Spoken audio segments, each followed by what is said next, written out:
Hello! Aujourd'hui, vous m'avez demandé de vous préparer une vidéo sur la reconversion d'infirmière vers le métier d'AESH. Donc dans cette vidéo, je te parle de formation, de statut, rémunération, avantages, inconvénients, bref, je te dis tout sur la transition d'infirmière vers AESH. Donc l'AESH, c'est une accompagnante des élèves en situation de handicap. Donc elle accompagne donc des élèves en situation de handicap dans le cadre scolaire, en classe ordinaire ou alors en classe Ulysse. L'AESH, elle va vraiment aider l'élève en lui facilitant tout son quotidien à l'école. Donc son autonomie, sa socialisation, toute sa participation aux activités de l'école en toute sécurité. Et tout au long des cours, tout au long de la classe, l'AESH, elle va rester auprès de l'élève donc et l'aider dans ses activités, à par exemple utiliser son matériel, à comprendre les consignes, à écrire aussi parfois. Une AESH, elle peut suivre un ou plusieurs élèves dans une même école ou même parfois sur plusieurs écoles. L'AESH, elle travaille entre 24 et 28 heures en milieu du coup scolaire et au lycée, c'est souvent plutôt 35 heures par semaine.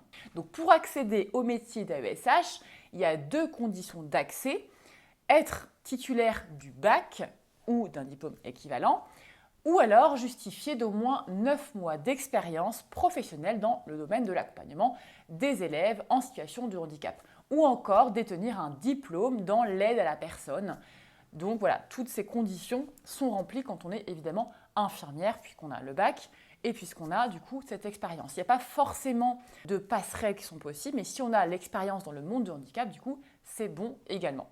Donc pour devenir AESH, quoi qu'il arrive, une formation d'adaptation à l'emploi de 60 heures sera dispensée une fois en poste. Cette formation, elle est gratuite et rémunérée. Pour aller plus loin dans cette formation, dans l'apprentissage de ce métier, il est possible aussi de préparer le DEAES, donc le diplôme d'état d'accompagnant éducatif et social. Donc c'est un diplôme qui se fait sur 12 à 24 mois et son coût, il est estimé entre 3 000 et 5 000 euros et il est finançable par le CPF ou encore Pôle emploi. Donc par rapport au statut d'une AESH, donc c'est un statut où on est recruté en CDD pour commencer, donc un CDD de 3 ans qui est potentiellement transformable après en CDI. Par rapport au salaire, on va en reparler un petit peu sur la suite, mais c'est un salaire qui se situe aux alentours de 1 200 euros net par mois en début de carrière. Donc on va parler un petit peu après avantages inconvénients, ça fait clairement partie des inconvénients.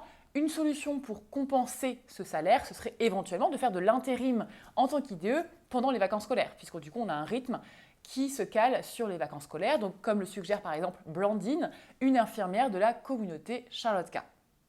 Comme tu t'en doutes bien, il existe donc évidemment, tu l'as bien vu depuis le début, des avantages et aussi des inconvénients à switcher de carrière en devenant AESH.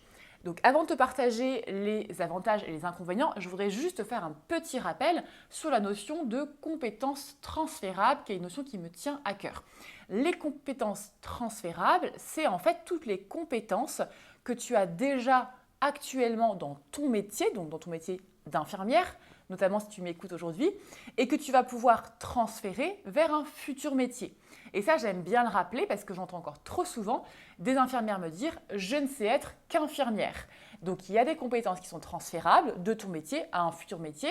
Par exemple, si tu veux devenir AESH, eh bien, les compétences transférables, ça va être l'écoute, l'empathie, la rigueur, la capacité à intervenir auprès de personnes en difficulté, tout ce qui est maîtrise des postures d'accompagnement, la discrétion aussi, et le travail aussi en équipe ou en binôme du coup avec l'institutrice. Voilà pour les compétences transférables, donc tu vois que tu as déjà des compétences qui sont bien présentes.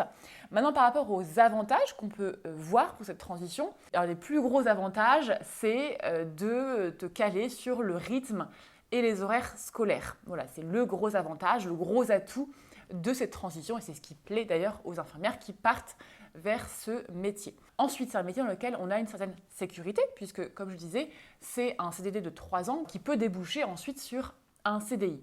Et pour finir, il y a le côté où on garde l'aspect humain, relationnel et en fonction évidemment du nombre d'élèves qu'on a, et le temps qu'on peut avoir auprès de son élève. Le gros inconvénient, donc je l'avais dit un petit peu avant, tu l'as bien entendu je pense, c'est la rémunération. C'est voilà, un petit peu la bête noire, donc tu peux trouver, comme je le disais, un petit peu des astuces. N'hésite pas, si c'est une transition qui t'intéresse, à te rapprocher de la communauté Charlotte K, donc on a un groupe Facebook de plus de 30 000 infirmières et infirmiers où tu peux poser tes questions et tu auras toujours des réponses à tes questions. Donc n'hésite pas, si ce n'est pas fait, à rejoindre ce groupe pour aller plus loin si tu te poses des questions vers cette transition. Et si tu as, toi, déjà fait cette transition et que tu as des compléments d'informations, des choses que tu veux préciser de ce que j'ai dit, puisque moi je me cale sur non seulement mes recherches, mais les expériences d'infirmière, n'hésite pas, c'est hyper précieux, à le mettre en dessous en commentaire, tu mets en toute bienveillance. Voilà, si tu as des petits compléments d'informations sur le salaire, les horaires, le rythme, etc. Et pour rappel, tous les besoins des professionnels sont différents. Donc, pas de jugement ni envers toi ni envers les autres. Si tu as des besoins qui sont différents, qui varient d'une personne à l'autre, la notion de rémunération, elle varie d'une personne à l'autre. Et aussi, ces besoins, ils varient en fonction des moments de vie. Donc, il y a des moments où tu auras plus besoin d'avoir du temps, par exemple, à consacrer à ta vie personnelle, où tu auras besoin plus de rémunération, etc. Donc ce temps-là, il est propre à chacun et il peut aussi changer. Donc peut-être que là, c'est une période de ta vie où tu auras besoin d'un métier plus adapté à ton rythme, mais cela va pouvoir changer en fonction des périodes de ta vie. Donc si tu as des questions, n'hésite pas aussi à mettre en commentaire. Et puis je te dis à très bientôt pour une prochaine vidéo.